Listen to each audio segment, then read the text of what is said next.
तो ये है एंडिंग एक्सप्लेन पार्ट 3 और आखिरी वीडियो। और वीडियो को शुरू करने से पहले एक स्पॉइलर अलर्ट तो बनता ही बनता है।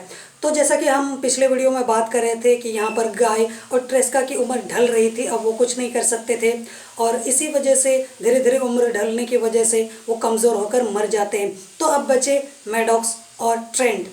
तो इनको भी ये बात समझ में आ जाती है जब वो सुबह उठ जाते हैं और काफ़ी ज़्यादा उम्रदार हो जाते हैं, मतलब 30-40 साल से ऊपर। तो इनको भी ये बात समझ में आ जाती है कि हम भी और ज़्यादा वक्त तक नहीं बचने वाले हैं, शायद हमारे साथ भी यही होने वाला है जैसा हमारे माँ बाप के साथ हुआ, हमारे ग्रुप के बाकी मेंबर्स के साथ हुआ।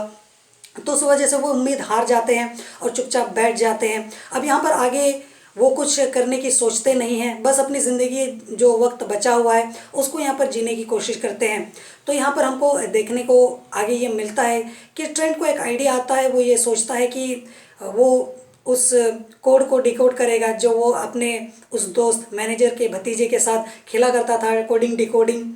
तो उसको लगा कि जब उसने वो दिया हुआ था डिकोड करने के लिए तब तो उसने किया नहीं, तो उसको लगा कि जब अपना वक्त ख़त्म होने ही वाला है तो कर लेते हैं। तो जिसके बाद वो उसको खोलता है, जब डिकोड करता है तो उसको पता चलता है कि वहाँ पर लिखा हुआ दिखाई देता है कि my uncle does not like coral.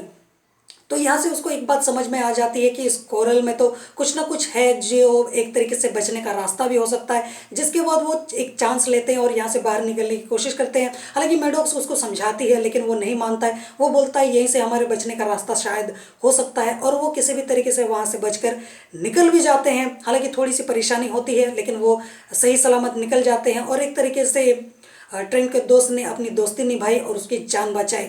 और फिर जैसे ही वो वहाँ पर पहुँचते हैं बाकी सबको रोकते हैं और ये जो तमाशा हो रहा है इसको ख़त्म करते हैं। ब्रैड मिचेल के साथ मिलकर सबको सारी जानकारियाँ देते हैं। अब वॉरेन एंड वॉरेन कंपनी जेल जाने वाली है, बुरे काम का बुरा नतीजा।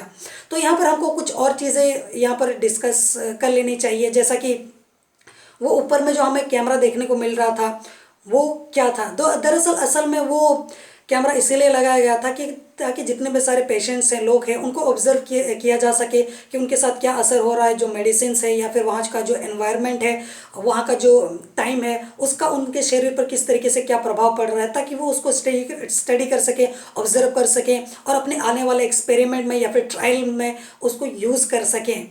ठीक है।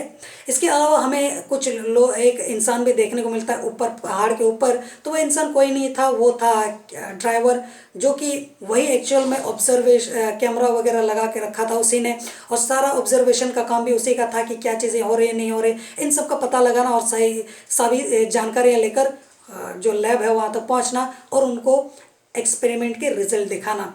तो उम्मीद है कि मैंने अभी तक आपको इन 3 वीडियोज़ के ज़रिए पार्ट 1, पार्ट 2 और not fart, this is part. तो पार्ट के ज़रिए मैंने आपको जो सारी चीज़ें बताई हैं उससे आपकी इस फिल्म से रिलेटेड सारे जो डाउट्स हैं वो क्लियर हो चुके होंगे और मैं उम्मीद करता हूं कि आप बहुत ही ज़्यादा प्यार और सपोर्ट दिखाओगे इन वीडियोस को, ताकि मुझे ऐसे ही एक मोटिवेशन मिले, ताकि मैं इस तरीके की और भी सारी मतलब ढेर सारी वीडियोस बना सकूं। किन के लिए? आप ही के लिए, ताकि आपके डाउट्स क्लियर हो सके और दिमाग में कुछ बोझ ना रहे। तो मुझे उम्मीद है कि आपको ये पसंद आया होगा मेरी एक्सप्लेनेशन। जोहार।